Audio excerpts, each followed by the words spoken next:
Hello, photo crew. I'm going to do a quick review of all of the tools and techniques you are going to use in Photoshop for animated life.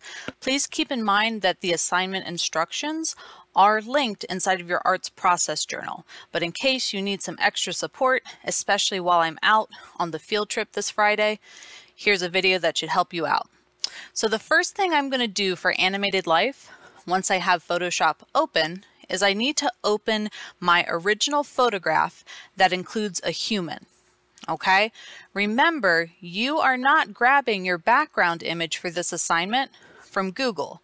You are instead selecting a photograph you have taken of yourself, a friend, a family member, some human being, because in a moment I'm going to add in some animated characters and there needs to be some type of interaction between our human and the characters that we're adding in the scene.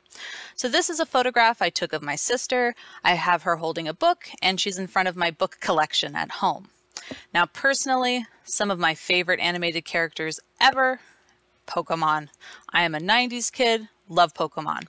Now, for this assignment, you need to include at least one animated character. You can include more. I'm going to demonstrate adding 2 Pokemon characters to my photo so I can demonstrate a couple of the different selection tools you may need to use for this assignment. So I'm going to go to File, Open, and the first character I'm going to work with is Ekans. Now this is an image I found using a Google search. This is an example of an image you might find for your character. You'll notice it has a plain white background. You may also find examples that have a plain, solid, colorful background. The reason this is important is the background and the outline of your character is going to determine which selection tool we need to use to get it to fit in with our original background photo.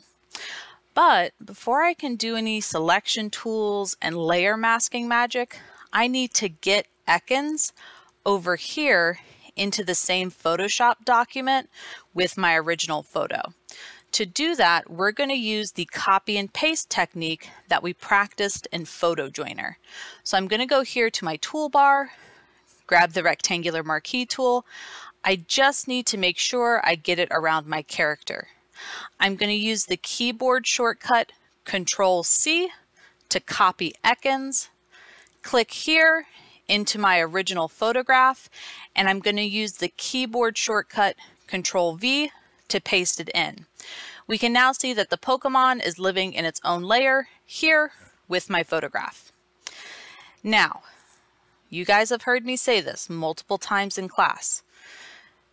One of the big challenges with animated life is you, as the artist, as the photographer, as the Photoshop technician, you need to pick the best tool for the job, right? You wouldn't try to eat a bowl of soup with a fork. That is not the right tool for that particular job. So if you're working with an animated character on a solid, consistent background, I recommend that the first selection tool you try is here. Object selection tool. If you don't see it here in your toolbar, remember that you can right click on any of these cells to see the full of the diff can select. For object selection, it actually looks very similar to our rectangular marquee tool, but I'm going to drag it around Ekans and I'm going to let go. And this step can take a while, especially on our Dell laptops, okay?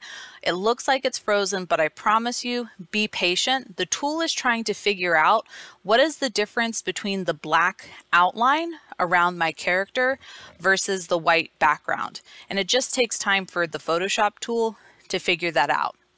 But if this is successful, that object selection tool is going to make an almost perfect selection around the outline of my Pokemon character. It's important that we get the best, most precise selection as we can, so when we go and add our layer mask, 90% of the work is done for us.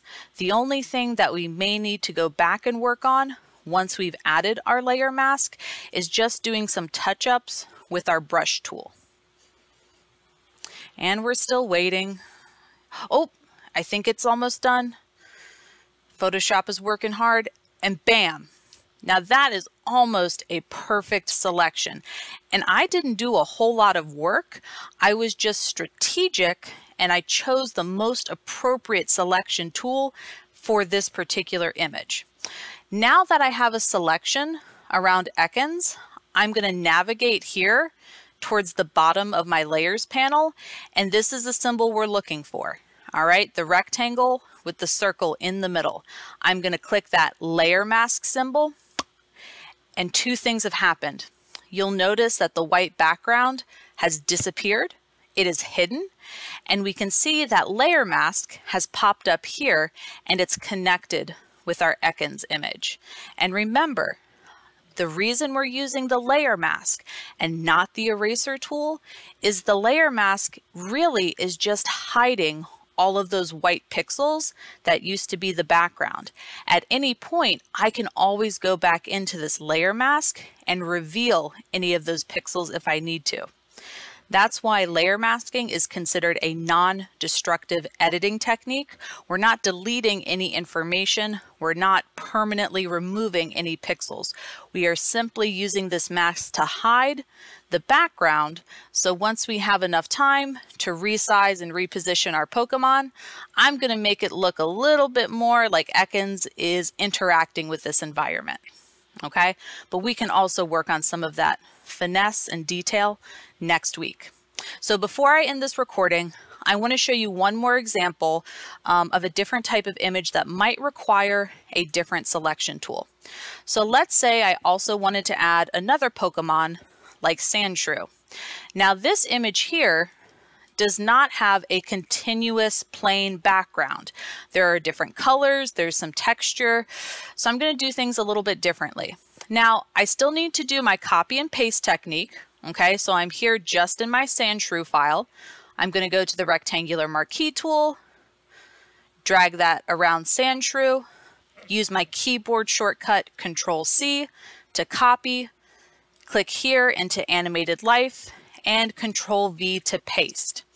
Now, I'm going to select a different tool for my selection this time because object selection, it might have a difficult time understanding this textured background. Instead, I'm going to navigate to my toolbar and select one of my lasso tools. Because Sandshrew still has a solid black outline, the magnetic lasso tool is going to do a pretty good job of grabbing all the way around the Pokemon. The best thing that you can do to help this tool be as precise as possible is to slowly drag your cursor and try to get as close to the outline of your character as possible. Now remember, it doesn't need to be a perfect selection. We're just trying to be precise as possible. And when you get here towards the end, if you double click, it will close the selection. Now, just like with my first layer, I'm navigating over here to my layers panel and I am clicking the layer mask symbol. And that did a pretty good job. Ooh, except for a couple of areas. If I zoom in, do you see how my selection cut off part of his toe? I don't want that. So this is an example of where we might need to click here on our layer mask and switch over to our brush tool. When you're working here on the layer mask, not the image, no, this won't work. You have to click here on the layer mask. I can use my brush tool. I'm making it a little bit smaller. And if I set my brush tool to the color black and I start working on Sandshrew, I continue to hide more of the image. If I click this little arrow symbol and switch my brush to white, I can start to paint in and reveal parts of Sandshrew. So this little spot here that was cut out when I did my first layer mask, I can carefully paint it back in. And then let's take a look. And that's looking a lot better. So at this point, I officially have my two characters.